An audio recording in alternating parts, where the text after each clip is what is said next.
Olá, mulheres. Eu espero que todas estejam bem. A nossa leitura de hoje é dia 102 de 365 dias, domingo 12 de abril. Leremos inicialmente Salmos 101. Vamos juntas? Cantarei o teu amor e a tua justiça, Senhor. Com cânticos te louvarei. Buscarei viver de modo inculpável. Quando virás me ajudar? Viverei com integridade em minha própria casa. Não olharei para coisa alguma que seja má e vulgar. Odeio todos que agem de forma desonesta. Não terei nada a ver com eles. Rejeitarei ideias perversas e me manterei afastado de todo o mal. Não tolerarei quem difama seu próximo. Não suportarei presunção nem orgulho. Irei à procura dos fiéis para conviverem comigo. Só terão permissão de me servir os que andam no caminho certo. Não permitirei que enganadores habitem em minha casa, nem que mentirosos permaneçam em minha presença. Minha tarefa diária será acabar com os perversos e expulsar da cidade do Senhor os que praticam o mal.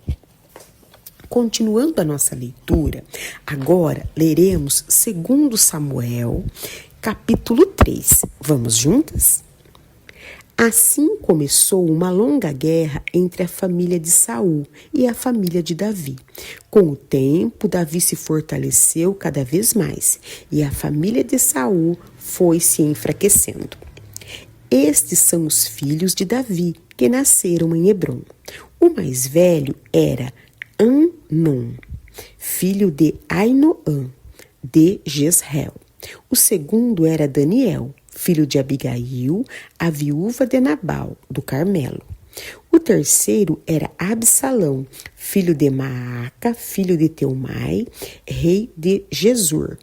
O quarto era Adonias, filho de Agite. O quinto era Cefatias, filho de Abital. O sexto era Itreão, filho de Eglã, esposa de Davi. Todos esses filhos de Davi nasceram em Hebrom. Enquanto continuava a guerra entre as famílias de Saul e de Davi, Abner se tornou um líder cada vez mais influente entre a família de Saul. Um dia, Esbozete, filho de Saul, acusou Abner de ter relações com uma das concubinas de Saul, uma mulher chamada Rispa, filha de Aiá. Abner ficou furioso com as palavras de Esbozete. Por acaso sou um cão de Judá para ser tratado dessa maneira? Gritou ele. Depois de tudo que fiz por seu pai, Saul, e pela família e os amigos dele, ao não entregar você a Davi, minha recompensa é ser acusado por causa dessa mulher? Que Deus me castigue severamente se eu não fizer por Davi tudo o que o Senhor prometeu a ele. Tomarei o reino da família de Saul e o entregarei a Davi. Estabelecerei o trono de Davi tanto sobre Israel como sobre Judá, desde Dan ao norte até Berseba ao sul. Esbozete não se atreveu a dizer nem mais uma palavra, pois teve medo do que Abner poderia fazer. Então Abner enviou mensageiros para dizer a Davi: afinal, quem pertence a esta terra? Faça um acordo comigo e eu o ajudarei a conseguir o apoio de todo Israel. Está bem, respondeu Davi, mas só farei acordo com você se quando vier para cá trouxer de volta minha esposa Mical, filha de Saul. Davi enviou a seguinte mensagem a Esbozete, filho de Saul: devolva minha esposa Mical, pois eu conquistei o direito de me casar com ela com os prepúcios de 100 filisteus. Então Esbozete mandou tirar Mical de seu marido, Paute, filho de Laís. Paute a seguiu até Baurim, chorando ao longo de todo o caminho, até que Abner lhe disse: volte para casa. E ele voltou. Abner reuniu as autoridades de Israel e lhes disse: faz algum tempo que vocês querem declarar Davi seu rei. Chegou a hora de agir, pois o Senhor disse: escolhi meu servo Davi para livrar meu povo, Israel, das mãos dos filisteus e de todos os seus inimigos. Abner também falou com os homens de Benjamim. Depois foi a Hebrom para dizer a Davi que todo o povo de Israel e de Benjamim tinha concordado em apoiá-lo. Quando Abner, acompanhado de 20 homens, chegou a Hebrom, Davi os recebeu com um grande banquete. Então Abner disse a Davi: deixe que eu vá e convoque uma reunião de todo Israel para apoiar meu senhor, o rei. Farão uma aliança com o Senhor para que reine sobre eles, e o Senhor governará sobre tudo que seu coração desejar. Davi se despediu dele e Abner partiu em paz. Contudo, logo depois que Davi despediu Abner em paz, Joabe e alguns dos soldados de Davi retornaram de um ataque, trazendo muitos despojos. Quando Joabe chegou, foi informado de que Abner, filho de Ner, tinha acabado de visitar o rei, que o havia despedido em paz.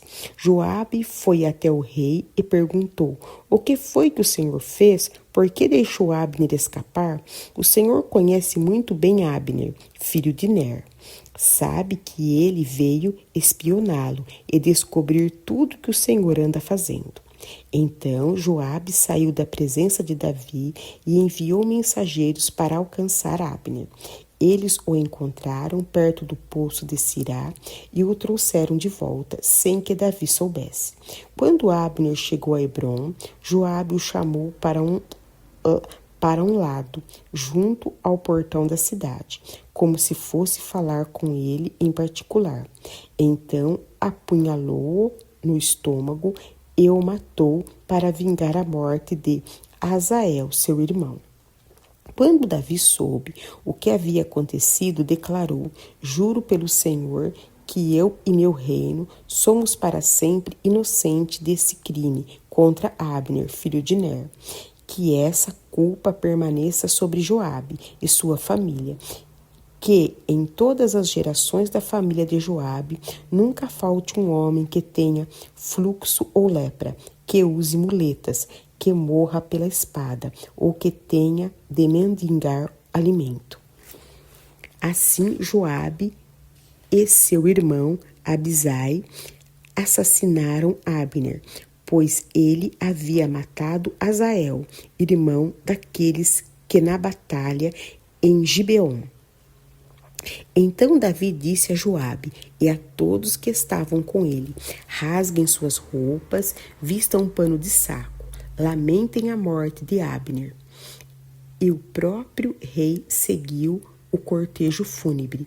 Sepultaram Abner em Hebrom e o rei chorou em alta voz junto ao túmulo, e todo o povo lamentou com ele.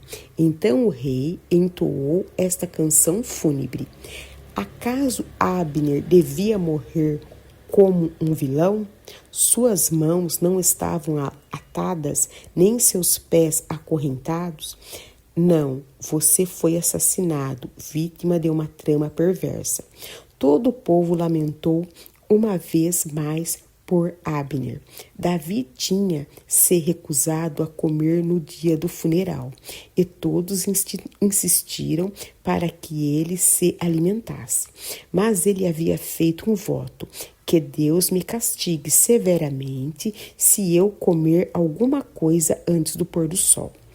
Seu voto agradou muito o povo. De fato, aprovavam tudo o que o rei fazia. Assim, todos em Judá e em Israel entenderam que Davi não era responsável pelo assassinato de Abner, filho de Ner. Então o rei disse a seus oficiais: não percebem que um grande comandante caiu hoje em Israel? E embora eu seja o rei ungido, esses 2 filhos de Zeruia, Joabe e Abisai, são fortes demais para que eu os controle? Que o Senhor retribua a esses homens maus por sua maldade. Agora, leremos para finalizar 2 Samuel, capítulo 4. Quando Isbosete, filho de Saul, soube da morte de Abner em Hebrom, perdeu completamente o ânimo e todo Israel ficou sem reação. 2 irmãos, Baaná e Recabe, eram capitães dos grupos do ataque de Isbosete. Eram filhos de Rimon, membro da tribo de Benjamim, que vivia em Beerote. A cidade de Beerote fazia parte do território de Benjamim, pois seus habitantes originais fugiram para Gitaim, onde ainda vivem como estrangeiros. Jonatas, filho de Saul, tinha um filho chamado Mefibosete, que ficou aleijado quando era criança. Mefibosete tinha 5 anos quando chegou de Jezreel a notícia de que Saul e Jonatas haviam sido mortos na batalha. Ao ouvir isso, a ama do menino o tomou nos braços e fugiu. Na pressa, porém, deixou-o cair e ele ficou aleijado. Certo dia, Recabe e Baaná, filhos de Rimon, de Beorete, foram à casa de Isbosete por volta do meio-dia, quando ele estava descansando. A mulher que ficava à porta estava peneirando trigo, mas ficou sonolenta e cochilou. Então Recabe e Baaná passaram por ela sem serem notados e entraram na casa, onde encontraram Isbosete dormindo em sua cama. Eles o feriram e o mataram, e depois cortaram sua cabeça. Então, levando a cabeça, fugiram durante a noite pelo vale do Jordão. Chegando a Hebrom, entregaram a cabeça de Isbosete a Davi. Veja, disseram ao rei, aqui está a cabeça de Isbosete, filho de seu inimigo Saul, que tentou matá-lo. Hoje o Senhor concedeu ao rei vingança sobre Saul e toda a sua família. Davi, porém, disse a Recabe e Baaná, filhos de Rimon e Beerote: O Senhor, ó Senhor, que me tem livrado de todos os meus sofrimentos, é minha testemunha. Quando alguém me informou que Saul estava morto, pensando que trazia uma boa notícia, eu o agarrei e o matei de Ziglag. Foi essa a recompensa que recebeu pela notícia. Quanto mais devo recompensar os perversos que mataram um homem inocente em sua própria casa e em sua própria cama? Não devo responsabilizá-los pela morte dele e eliminá-los da face da terra. Então Davi ordenou a seus soldados que os matassem, e assim eles fizeram. Cortaram as mãos e os pés deles e penduraram os corpos junto à represa em Hebrom. Depois cortaram a cabeça de Isbosete e a sepultaram no túmulo de Abner em Hebrom. Amém. Glorificado seja o nome do Senhor pela palavra lida. Que o Senhor nos abençoe e nos guarde. Até o nosso próximo encontro.